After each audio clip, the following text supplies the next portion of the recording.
राजा विक्रमादित्य के शासनकाल में एक सुंदर और बुद्धिमान रानी थी, रानी मृणालिनी। उनकी सुंदरता के चर्चे दूर दूर तक थे, लेकिन उनकी बुद्धिमानी और रहस्यमय स्वभाव की कहानियां भी कम न थीं। कहा जाता था कि वे गहरे जंगलों में जाकर साधना करती थी और कुछ ऐसा जानती थी जिसे आम लोग समझ नहीं सकते थे। इसी राज्य की सीमा पर एक प्राचीन शिव मंदिर था, जहां 3 अघोरी साधु रहते थे, बाबा त्रिलोचन, बाबा सोमेश्वर और बाबा अग्निदेव।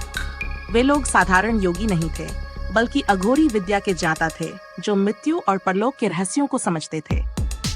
एक रात रानी मृणालिनी गुप्त रूप से उन अघोरियों के पास पहुंची।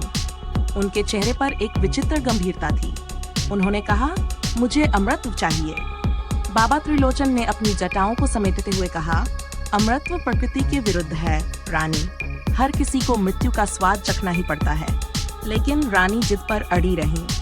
बाबा सोमेश्वर ने चेतावनी दी, अघोरी विद्या से अमृत संभव है, लेकिन इसकी कीमत बहुत भारी होगी।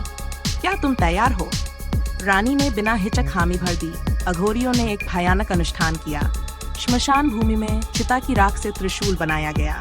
रात के तीसरे प्रहर में मंत्रोच्चार के साथ रानी के शरीर पर भस्म लगाया गया।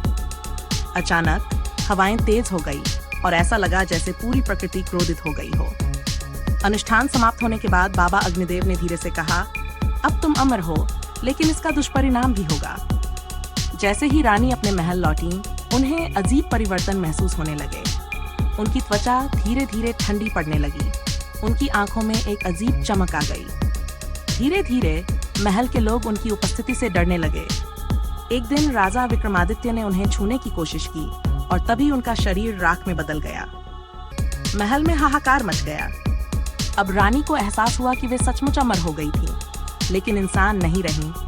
वे अब एक शापित आत्मा थीं, जो रात में घूमती पर दिन में अदृश्य हो जाती। क्रोध में भरकर रानी फिर से उन 3 अघोरियों के पास पहुंची। तुम लोगों ने मुझे छल किया। मैं अमर तो हूँ, लेकिन इंसान नहीं रही।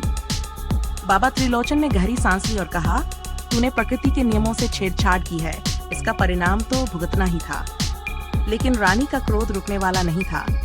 उसने अपने नए मिले भयानक स्वरूप का उपयोग करके तीनों अघोरियों को भस्म कर दिया। लेकिन जैसे ही उनका अंतिम संस्कार हुआ, आकाश में भयानक गर्जना हुई और रानी भी जलकर राख में बदल गईं।